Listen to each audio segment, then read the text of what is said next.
श्रीं क्लीं श्रीं कुबेराय अष्टलक्ष्मी मम गृहे धनं पूरय पूरय नमः। ॐ ह्रीं श्रीं क्लीं श्रीं कुबेराय अष्टलक्ष्मी मम गृहे धनं पूरय पूरय नमः।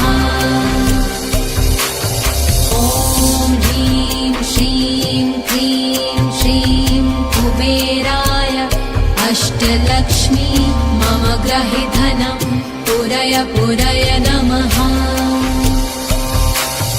ॐ ह्रीं श्रीं क्लीं श्रीं कुबेराय अष्टलक्ष्मी मम गृहे धनं पूरय पूरय नमः।